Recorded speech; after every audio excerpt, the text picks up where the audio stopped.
realistically, I think that midsword being underrepresented today is just a facet of people haven't really liked playing sword in a while. They're not used to playing it in rotation very much, anymore. And in Unlimited, it's still sort of the same deck.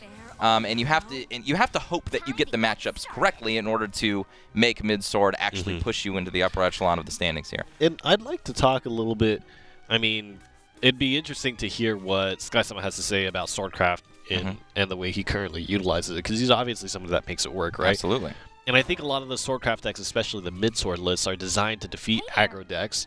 And we saw that yesterday of just, again, talking about boards that are generated that are consistently there and also just a little bit too strong for traditional token-based aggro lists to fight up against.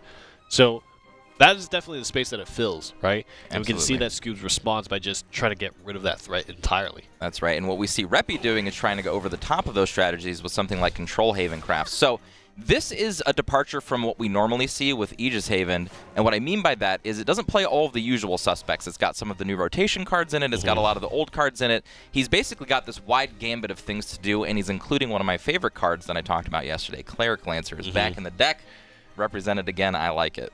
Cleric Lancer, great card. Lots of stats on it. Lots of stats. And very hard to push past on the opponent's turn just because it gains What did we see yesterday? A lot of times it came down to that mid-game big ward, whether it be Aurelia, or it be, big Ancient Elf or something like that. Well, just something. Heavenly Knight. Yeah, Heavenly Knight especially. Like something in the mid-game to late game that basically just says you have to run into this before you can do anything to me. And it's really hard to execute an aggressive game plan when you have to fight through all of those stats. Yeah. I think especially with the lack of things that are hard removal, at least in rotation, really kind of puts a lot of value on those cards. Now that we're playing Unlimited, though, there are options like Dance of Death. Yeah, absolutely. And I think Dance of Death is still underrepresented, underrepresented in Unlimited because of what we saw, right? Like, if you need to push past those mid-game wards, and we're going to see a lot more things like Crystalia Aaron today in the combo Forestcraft decks, you need something like a Dance of Death to progress your game plan so you don't have to run your followers into it. You can just get it off the board and just keep doing what you're doing. Yeah. All right, Belphegor is dropped here, and SCOOBZ representing Vengeance Blood, which we didn't see hardly any of in North America. And we knew that Vengeance Blood was one of the big lists to play in this format, but we're seeing it here for the first time. The big key for this matchup is when can SCOOBZ get out of this kind of territory of constant removal on the side of REPI? Is he going to get an advantage of swinging face with things on board at any point in time? And I think that's going to be very damaging for REPI if that happens. Honestly, I think SCOOBZ's hand is really well lined up against a Havencrat deck. The reason I say that is because he has cards like Dark Airjammer, where he can just fill up the board on a moment's notice. He's got these Dark Generals already ready to be pushed out because he's already in Vengeance. He's got the Caraboss to have this nice end game that's really hard to deal with card advantage. I really feel like REPI's going to have a hard time dealing with all of these things that are about to happen. Being on the play as well really helps, just because SCOOBZ is now in this scenario where he can play before the Themis' Decree comes down, and really that comes from this turn, right? The Dark Airjammer here, and I don't really know what the big pool is. I think the Baphomet was probably the least favorable one that you want to draw, but the idea is just to be filling up the board with things that are tough to remove, and then combining that with whatever you mix of Blood Wolf plus Dark General. Right, and I think, it's a little bit harder for it to activate the way you want it to in Unlimited, and I think SCOOBZ has correctly identified that. What I mean by that is Blood Wolf has been restricted to 1, so you can't get those crazy double Blood Wolf, go face, all that kind of business. So he's got even cards like Ambling Wraith in his deck. He's just playing on-curve good stuff, and Dark Airjammer is just there to put some good stuff on the table. It doesn't really matter if it pulls anything specific. It becomes a much more value play rather than kind of the flexibility of sometimes being able to pull out 4 damage of Storm, plus a bunch of bodies. Right, or double Spiderweb Imp or something crazy. Yeah. So it's a lot less limited, and I feel like that's the correct way to do it. You just want to be aggressive in this format. You can't really relent.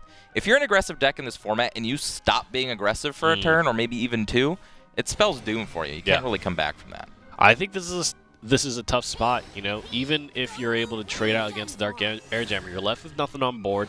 And that Baphomet is still swinging for 2, that's still very, very good, on top of the fact that you could potentially have 2 Storm Followers come down here or give space for the Caraboss to drop. SCOOBZ really has a bunch of options that they can choose from. That's right. And this is a scary turn. I mean, if SCOOBZ goes like full force here and just goes Dark Air Jammer Blood Wolf, we see REPI doesn't have a Themis' Decree to answer that. And even a Themis' Decree doesn't feel very safe because then you don't have a ward to protect you from another Storm card, anything like that. This Aether of the White Wing isn't going to consistently pull anything because there's 1 Ancient Lion Spirit and 3 Cleric Lancers in the deck, something that we should talk about. Again, we always like to talk about how you build your deck when you have Aether of the White Wing in it. If it's not a consistent pull, you don't know what you're going to get. So Cleric Lancer could be a good pull, but it's not really going to be enough. And Ancient Lion Spirit's pretty good, but again, it puts you in that same territory if you don't have a ward put up to protect you next turn. Okay, he doesn't use Evolve here. And that's the conversation that we had yesterday too, right? About whether to use Evolve for face, what your strategy is, and if you can get a follower that actually swings twice over the course of 2 turns, you know? So that's going to be big. Ends up landing on the Cleric Lancer, which will be very helpful. Again, this is what you were talking about, where in the mid-game, there's just a big ward, and how you remove this ward really changes the way that the game will play out. Yeah, and I think honestly, Caraboss is the perfect answer this turn. You even play Caraboss Evolve. I guess you could go through it with the Hungering Horde. That works as well. Oh, wait a minute. He's got the Dark Air Jammer, so that is just lethal. So never mind. Yeah. So I was thinking Caraboss for late game. It doesn't even matter. We're just ending the game right now. Yeah. And this is just, I mean, let's talk about Cleric Lancer. Cleric Lancer is good, and it's what you want in the mid game. Yeah. Unfortunately for Control Havencraft, I really feel like Vengeance Bloodcraft is like almost like 80-20 in the matchup. The reason I say that is because it can comfortably play Belphegor on 4 and just not worry about it and then activate every card in the deck for full value super early. It never feels pressured. It's really hard to deal with. This is where you have to start thinking about control decks that are passive, you know? I feel like if you're a control deck that is trying to aim at mid-range decks or other late-game decks, then maybe this version of Havencraft can work. But when you start thinking about, okay, well, what if you start constructing much more similar to what a traditional Seraph deck would have looked like? Certain options where if there is a circumstantial situation where you're a little lower on health on your leader for whatever reason, right? Then there's this turn where you have Stormbirds or something Garuda-esque or something Marcher's Tea Time-esque to push damage, right? Then all of a sudden it's not such a clear-cut decision to just cut your health down in half. Yeah, I feel like in this format, from what we've seen, you need a lot more proactivity in the early turns. And, you know, we saw it a little bit yesterday with Control Haven, but still not so much. You know what I mean? I'm thinking like Happy Pigs and even Unicas and things like that, you know, that might be able to just do something in the early game to be proactive that your opponent has to deal with. Otherwise, like you said, if you're just playing this passive game, you might not have what it takes to stop enough of the early aggression to kind of get yourself to that late game that you want to with an Aegis deck. Yeah. And for our fans out there of Happy Pig, Happy Pig right up on screen for you. That is not the card text. It does not say that. Oh my gosh. Best card in the game. Happy Pig. Perfect. Not showing up on the board just yet, but here we see kind of the effect of Liza coming into play for Forestcraft.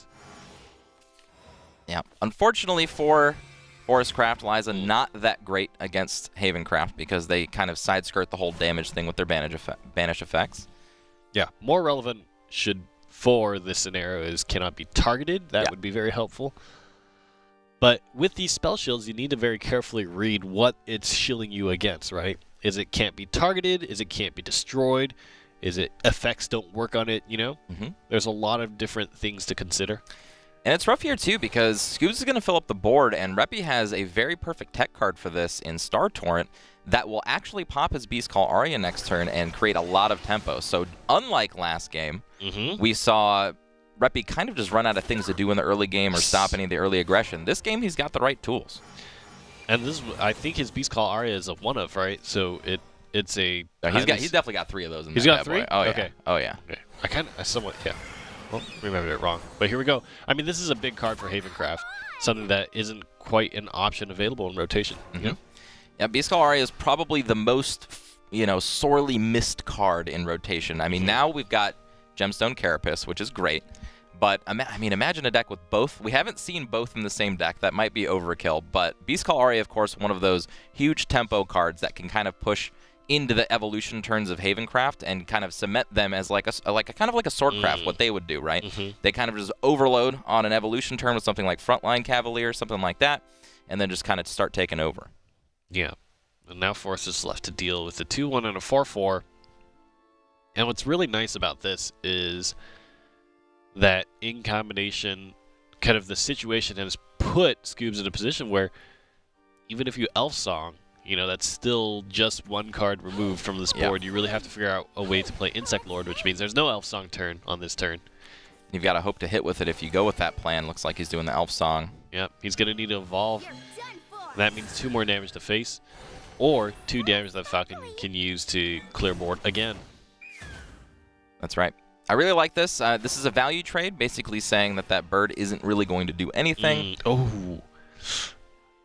Well, there is the aggressive game plan, I suppose, and yeah, I would go for it just because I like doing damage. But I don't know if that's the strategy that REPI wants to go with. There is the idea that a good defense is a good offense, right? Honestly, if we're talking about a 3-turn swing, look at the curve that REPI can present here. He's got an Evolved Tiger to go face for 6, Cleric Lancer to defend. And because there are 3 Cleric Lancers and only 1 Ancient Lion Spirit, it's more than likely that the next couple cards will also be Cleric Lancers. You could just execute a game plan where you just attack 3 times with this Tiger and win the game, and protect it with wards. Well, the big thing for me is even if you do pull the Ancient Lion Spirit, the followers on the side of Forestcraft are not going to get much higher than 2 defense. So that's true. I think you're actually fine with taking that gamble. And if he plays Imperia, fine. That's another turn that he skips that you can swing face, you know? Yep. And this is one of those things, and again, this is not to say that what REPI's doing is bad versus the aggressive game plan going good. It's just, I feel like it's something that you can consider, right? It's something that you can say, you know what, Forestcraft is trying to end the game quickly. What if I end the game quickly and I don't stretch this game out longer for these Roach combos that are actually really effective against Havencraft to kind of get there? You know what I mean? I mean, whenever you are forced to throw resources and followers and trade followers in as an aggressive deck, that's when things get really, really bad, right? If for whatever reason the aggro player feels like, oh, I have to give up any cards on board to try to stop you from doing damage, that's kind of a losing strategy. That's a great point. Like you said, I mean, as soon as you make the aggressive deck start being a reactive deck, their cards aren't built to do that. You know what I mean? So, yeah, you just start losing advantage turn after turn, and I feel like that's a situation you can present. So, basically, just for those of you watching out there and those of you who are wanting to learn what you can do differently with your control decks, that's just a different avenue you can consider in the future. Insect Lord coming down for 3 damage here. Wants to hit the left side. Not so got him this time. Yeah. Yeah, wards are tough for Forestcraft, let me tell you. And now, certainly, I feel like he can go face, right? Oh, especially now. It's going to pull the Ancient Lion Spirit, I feel like. Now, with the Cleric Lancer drawn, it's 50-50. Nope. Oh, my gosh. He's just got warped. This is fine, too. This is absolutely fine. Yeah. And this is what I was talking about. Imagine if that Tiger went face for 6. This game would be over in short order. It'd be over as soon as next turn. But the way REPI's playing, he's playing it slow and defensively, absolutely fine. And eventually, if he does play this way, he will get the victory. I mean, there are too many wards for the Forestcraft deck to just kind of swarm through right now, so I feel like SCOOBZ is in dire straits. And I think the big thing here is you know that there are no zero-cost followers out on the table, right? So you know that it's not like the Roach combos can reach incredibly far. There's no setup here that can do 18 or, more correctly, 26, right? And you've got this inevitability like we talked about yesterday with these Lucifers against an aggressive deck. As soon as these Lucifers come down, I mean, it's just going to shut the door. Because then that forces the Forestcraft deck to play defensively. It has to take care of the Lucifers first and then deal all the way back up to 20 defense or 20 damage to the Havencraft player, which is, I think, a little rough for aggressive decks to manage. I think that REPI has this in the bag in his control, but looking much more like mid-range Haven. I've got to say, especially if IS Senpai is watching this deck would do IS Senpai proud. He is a huge fan of playing Control Havencraft with Lucifers added in, Lucifer, of course, being his favorite card. They feel a little awkward in the deck because they don't get pulled with Aether of the White Wing and stuff like that, but it doesn't matter. They're just a force to be reckoned with. It's a strong card on its own, right? Yeah, just does it. The fact that it's, I mean, end of turn healing is good in some ways just because it's continuous, but it is immediately affecting before your opponent makes the play, right? Absolutely. And Lucifer is not necessarily a card that gets traded even if you kind of try to swing in with it, so it can probably get maybe 1 or 2 heals off. Yeah, it's just strong. I mean, the stats on it are just ginormous. Not many things can take it out, especially how late it comes out, right? So by this time, all the evolution orbs will be used up. You know what I mean? And then Lucifer comes down and just says, do you have Dance of Death? No. Even if you did, I still healed 2 out of that exchange, and you still had to stop your entire turn to do it. Yep. And I think that was basically the last turn for Forestcraft to do very much of anything. Now it's just Lucifer dropping down. Yeah. And REPI will run away with it. It is big to note that the game would have been over if that Evolve play was made. Yep. And I like the way that you put it yesterday in terms of if your Evolve follower can swing even twice. Yeah. It probably was the right choice to Evolve for face at that point. It's actually something that I don't see a lot of the competitive players do as of yet. I feel like I'm not going to say all of them, because last season we definitely saw plenty of our round robin players executing that game plan. I'm going to call it Fantasy on that one. Fantasy was definitely one of those players who was all about the face.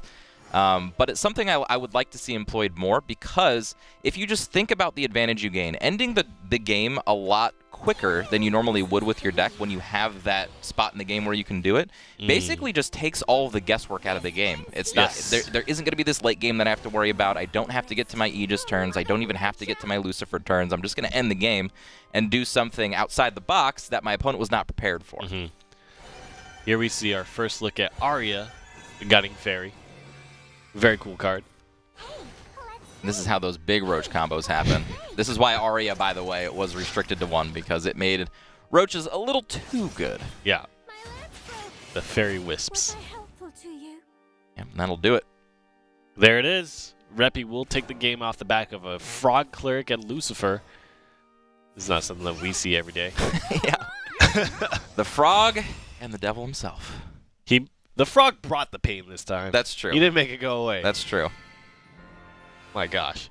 So this means that SCOOBZ and REPI are left with a Forestcraft mirror. That's right. And if we look at the matchups again, REPI's got the Combo Forest deck, and of course SCOOBZ, as we just saw, has the Aggro Forestcraft deck. I'm not sure who wins this matchup. This has never been a competitive matchup before. Like, yes, we have seen Aggro Forestcraft decks. Yes, we have seen Combo Forestcraft decks. Not built these ways, and not with the same access to the cards that they're utilizing today. So this is a new matchup for me. I don't even know who should win this one. I would expect a lot of it will come down to the removal that's available on either side. Wood of Brambles battles. Wood of Brambles is a big one. Yep. Okay. Mulling both Wood of Brambles? REPI, I don't know if that's right. Yeah, and then he gets a bunch of weird stuff. You know, Dance of Death, I think, is a very low-value card in the Forestcraft matchup. Aaron can be pretty good, but I think in some cases it's too little too late. Ooh, Tia, though. Tia is my favorite anti-aggro card, probably that's ever been printed in the game.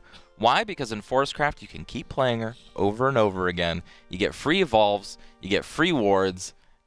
It's a back-breaking, 1-2 punch with any bounce spell in the deck.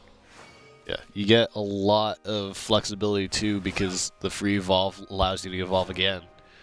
That's right. And if any of you guys remember how Bottles used to utilize Forest, he used to play as many Tias as he possibly could every single game, and we've seen it do a lot of work for him. Yeah.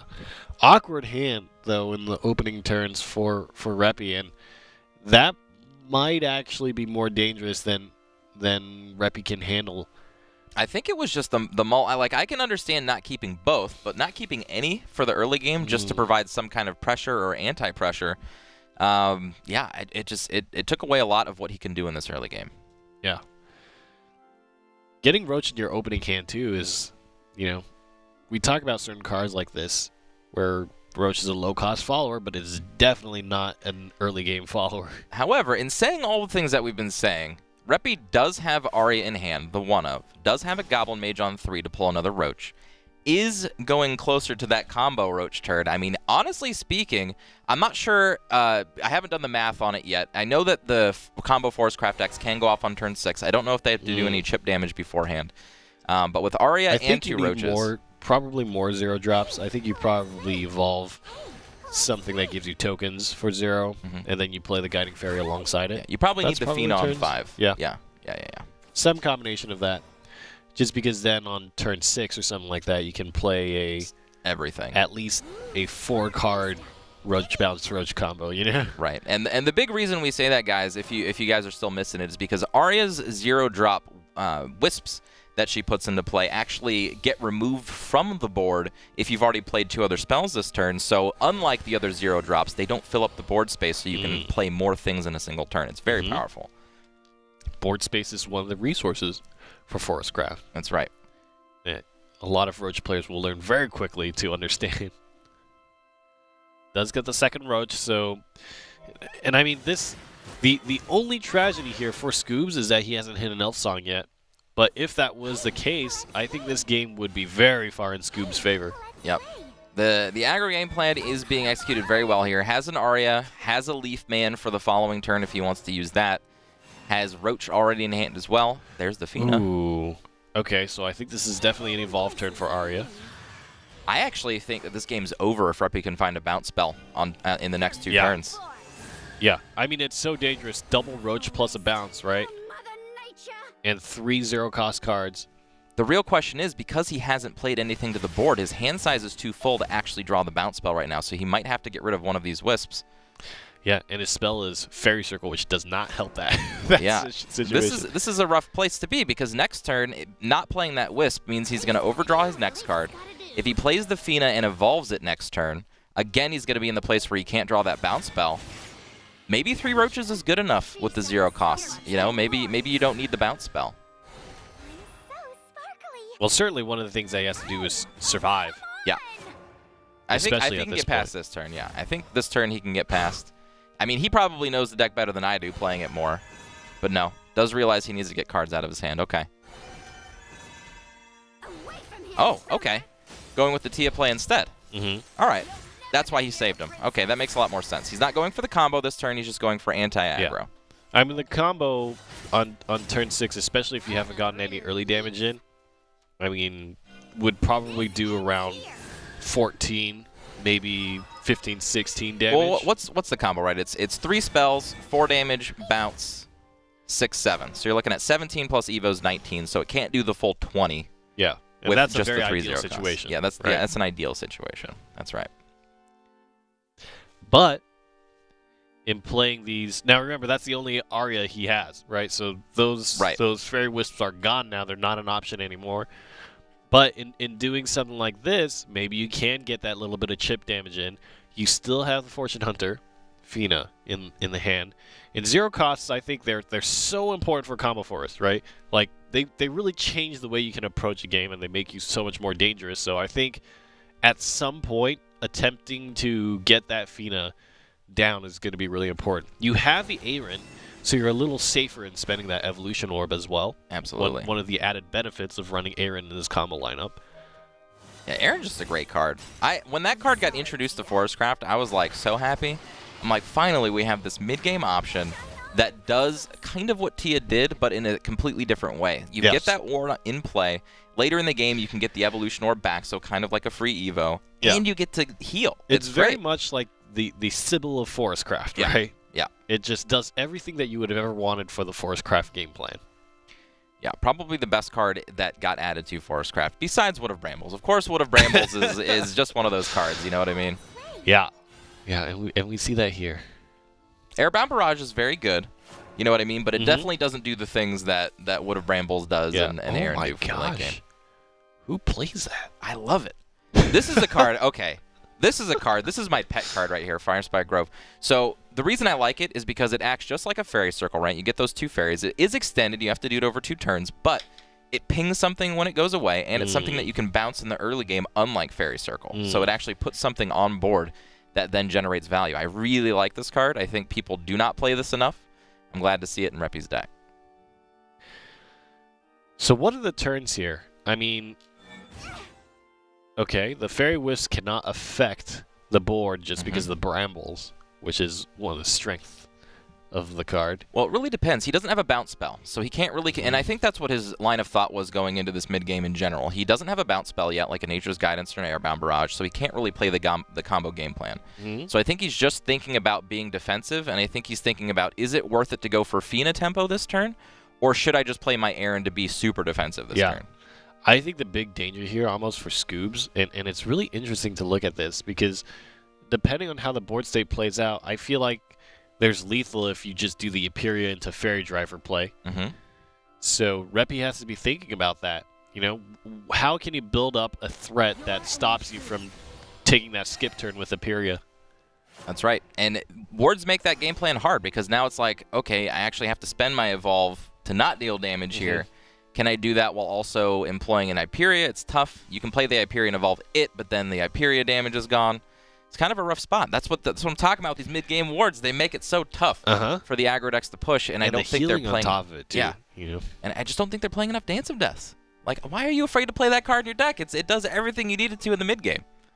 The combo player is the one that has it. Imagine if both of those Hyperias right now were Dance of Deaths, and how this game would change.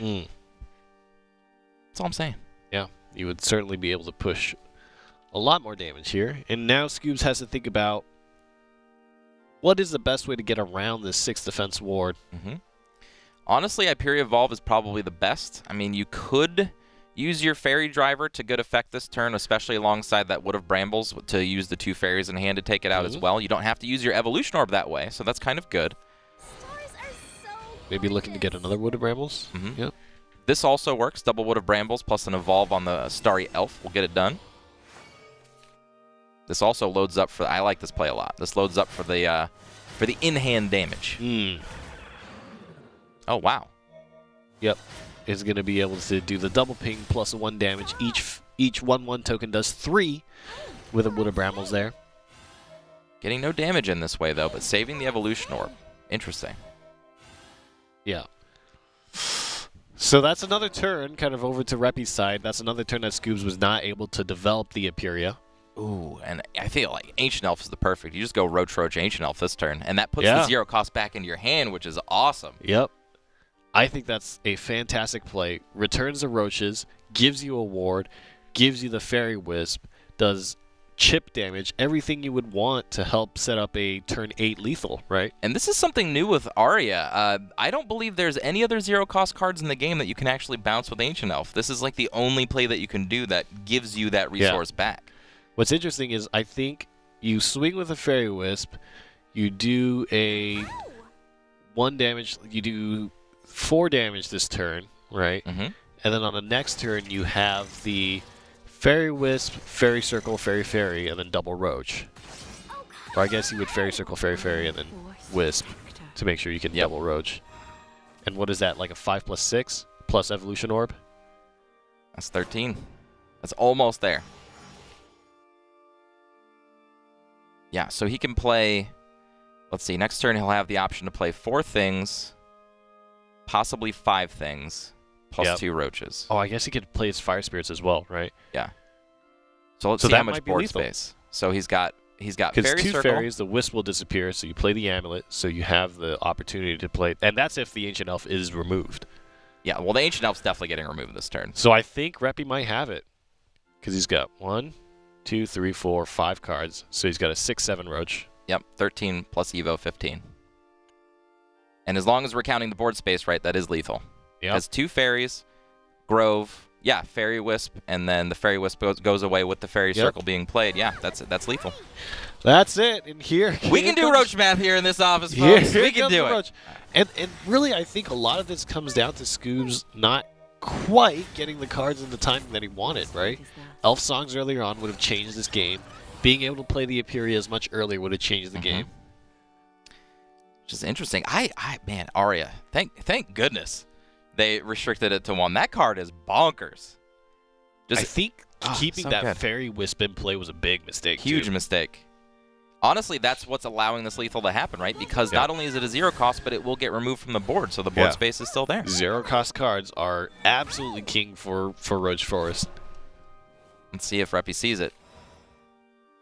All right. Show me the moves. There it is. That's fine. Yeah. Oh, he's going for it. Yep. He knows. He knows. 3 cards, 4 cards, 5 cards, and the Fairy Wisp goes poof. And that means he can do the 6 damage and the 7 damage. There it is. Perfect play-by-play, by the way, Rainey. Perfect. That was amazing. 8 plus 7 is 15. Get some. SCOOBZ cannot be feeling good about that. And REPI REPI going to moves knock on. him down. That's right. That's great. REPI, one of the newer names, I think, in the European Shadowverse Open. SCOOBZ too. Makes it happen. That's right. Now, you know, some of those decisions being made, I'd like to see REPI play out more scenarios because there were definitely. He seems like a player that's on the safer side. Yeah. Right. He doesn't seem like he's that interested in going face early. Right. Just control the game. I mean, he used his first Aria to not save for combo. You know, basically had his game plan